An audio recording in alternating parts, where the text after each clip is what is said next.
দেখুন আজকে আপনাদের দেখাবো যে অ্যাডেনিয়ামের বীজ থেকে কিভাবে চারাটা তৈরি করতে হয়। কারণ অ্যাডেনিয়ামের চারা তৈরি করার জন্য দেখুন গ্রাফটিং পদ্ধতি আছে, কলম আছে, কাটিং আছে, অনেক রকমভাবে কিন্তু চারাগুলো তৈরি হয়, নতুন করে গাছ তৈরি হয়। কিন্তু অ্যাডেনিয়ামের বীজ থেকেও কিন্তু চারাটা তৈরি করা যায়। তো সেটা করতে গেলে কী হবে, দেখুন অ্যাডেনিয়ামে যখন ফুল হয়ে যায় তখন বীজ হয়। দেখুন এই যে দেখছেন বীজগুলো হয়ে যায়, এরকম লম্বা লম্বা বীজগুলো হয় এবং এই বীজগুলো কিছুদিন থাকার পর আস্তে আস্তে যখন পেকে, দেখুন এরকম বীজগুলো এখন ফেটে গেছে, দেখে ঠিক আছে, রোঁয়ার মতো বীজগুলো ফেটে গেছে। তো এখন কী করতে হবে, এই যে এখান থেকে বীজগুলো, এখান থেকে না এই রোঁয়াগুলো আস্তে আস্তে করে দেখে, দেখুন এই দেখো এইভাবে হাতে করে কিন্তু ছাড়িয়ে নিতে হবে। দেখুন যেগুলো ফেটে গেছে প্রত্যেক কটা এরকম করে বার করে নিলাম এখান থেকে। এই বার করার পর এগুলো কী করতে হবে, দেখুন এই যে দুদিকে দুটো ফুলের মতো রয়েছে, এগুলোকে না আস্তে আস্তে এগুলোকে সব ফেলে দিতে হবে। এগুলো না হলে কী হবে, উড়ে চলে যাবে। করার পর এই যে সিঙ্গেলভাবে যে বীজটা রয়েছে এটা যেন আমরা আগে ছাড়িয়ে নিই, তারপর আপনাদের আমি দেখাচ্ছি। আমি জাস্ট সবগুলো ছাড়িয়ে নাহলে বুঝতে পারবেন না। এগুলো আমি একটুখানি বীজগুলো একটুখানি আমি ছাড়িয়ে নিই সবগুলো। দেখুন এই যে এখান থেকে যে ছিল, এখান থেকে দেখুন এগুলো আমি ছাড়িয়ে এই বীজগুলো দেখুন বার করে নিলাম বীজগুলো। এবং আর একটা জিনিস বলি, দেখুন সবসময় দেখুন এই যে বীজগুলো এগুলো কাঁচা আছে, এখান থেকে কিন্তু ফাটিয়ে বীজগুলো যদি বার করি তাহলে সেখান থেকে কিন্তু গাছ, বীজ থেকে গাছ হবে না, কারণ সেগুলো এখনও কিন্তু পুরষ্ট হয়নি। কিন্তু এইটা একটা আপনাকে দেখায়, দেখুন এইটা হয়ে গেছে কিন্তু এটা বেঁধে রেখেছি, না হলে কী হবে সব কিন্তু উড়ে চলে যাবে, ওই জন্য একটু জাস্ট বেঁধে রেখেছি।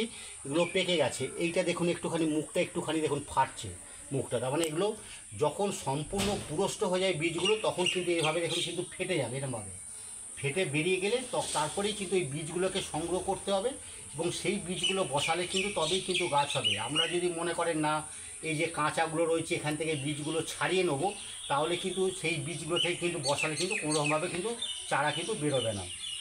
তো দেখুন এইভাবে, দেখুন এই এগুলো ছিল, এখান থেকে কিন্তু প্রতিটা বীজ কিন্তু ভেঙে ভেঙে ছাড়িয়ে নিলাম। আর একটা জিনিস আপনাকে বলে দিন, এই যে এক একটা এখনও রয়েছে, ছাড়ে নিচ্ছি। এবং এই যে এখানে সব বীজগুলো রয়েছে না, এই সব বীজগুলো থেকেও কিন্তু চারা কিন্তু বেরোবে না। এখান থেকে কিছু কিছু বীজ আবার দেখে নিতে হবে। সব বীজ যেমন এক একটা বীজ দেখুন এই যে সরু মতো হয়ে আছে, কারণ এই বীজটা কিন্তু নষ্ট হয়ে গেছে, এই বীজটাতে বসালে কিন্তু চারা কিন্তু তৈরি হবে না। যে বীজগুলো দেখবেন একটু মোটা মোটা মতো রয়েছে, তার মানে সেই বীজগুলো পুরষ্ট বীজ, কারণ সবসময় সব বীজ থেকে তো চারা তৈরি হয় না। তো কিছু কিছু বীজ আছে পুরষ্ট আছে, সেগুলো যেমন এই যে কিছু বীজ আছে এগুলো আমরা ফেলে দেবো, এখান থেকে কিন্তু চারা কিন্তু তৈরি হবে না।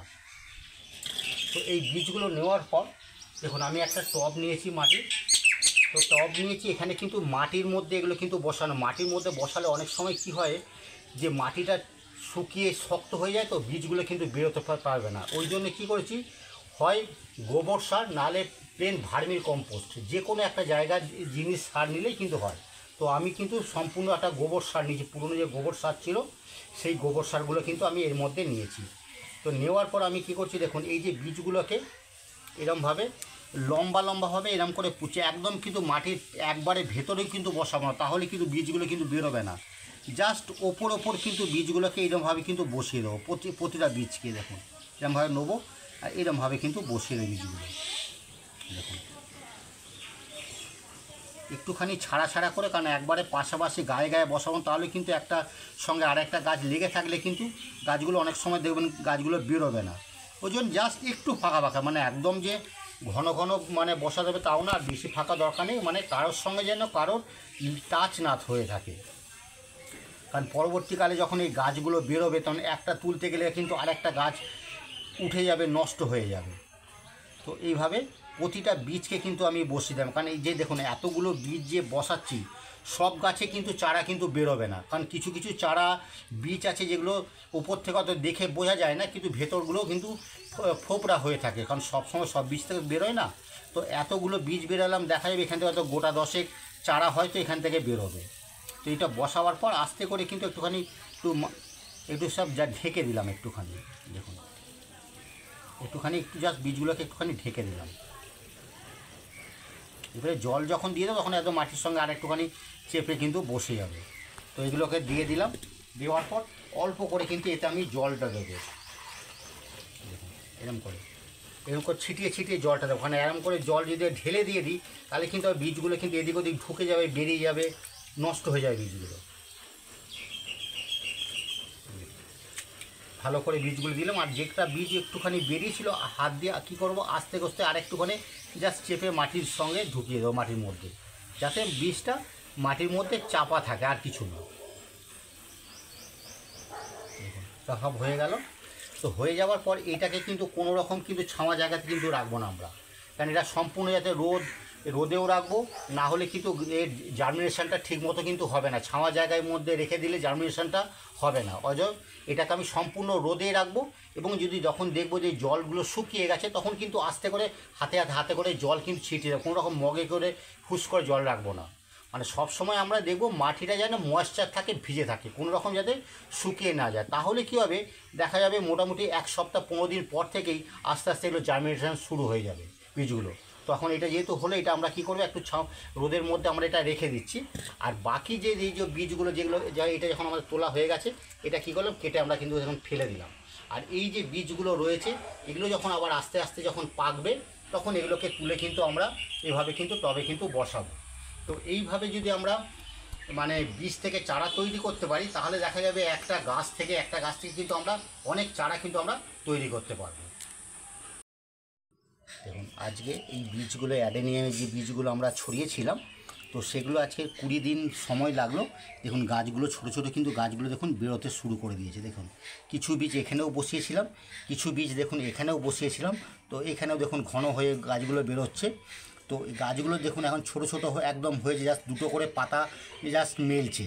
তো এখনগুলো কী করতে হবে, এগুলোকে সম্পূর্ণ আমরা রোদে রাখবো, আর মাঝে মাঝে একটু করে জল হাজে করে দিয়ে দেবো, যাতে মাটিটা সবসময় যাতে এরকম ভিজে ময়েশ্চার থাকে।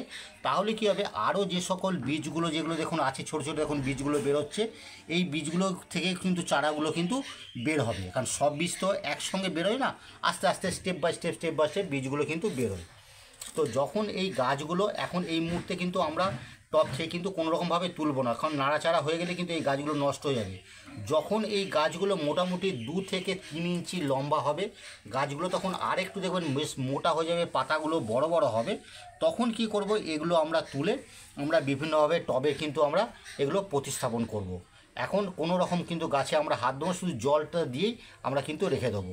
তো এইভাবে যদি আমরা চারা থেকে বীজগুলো তৈরি করতে পারি, দেখা যাবে একটা গাছ থেকে আমরা বিভিন্ন রকমের প্রচুর গাছ আমরা তৈরি করতে পারবো। আর এই ছোট গাছগুলোর একটা সুবিধা কি আছে, এই ছোট গাছগুলো আমরা যদি একটুখানি বড় হয়ে যাওয়ার পর আমরা কি করব, এই একটা গাছের সঙ্গে অন্য একটা কালার যদি আমরা একটুখানি ভালো করে সুন্দর করে গ্রাফটিং করে দিতে পারি, তাহলে দেখা যাবে একটা গাছের মধ্যে 2 রকম করে ফুল হবে। সেগুলো কিন্তু একমাত্র এই চারা থেকেই কিন্তু এগুলো সম্ভব হয়। তো এই মুহূর্তে আমরা এই গাছগুলোকে কিন্তু এখনও আমরা রেখে দিলাম, বড় হবে তখন নিয়ে কিন্তু আমরা বসাবো। আর একটা কথা বলি, যদি আপনি আমার ভিডিওতে নতুন হয়ে থাকেন, তো অবশ্যই বলবো একটুখানি সাবস্ক্রাইবার করে সঙ্গে থাকবেন, তাহলে কি হবে নেক্সট পরপর যে ভিডিওগুলো আমি ছাড়বো সেগুলো কিন্তু সবার আগে কিন্তু আপনার কাছে কিন্তু পৌঁছে যাবে। অতএব ভালো থাকবেন, নমস্কার।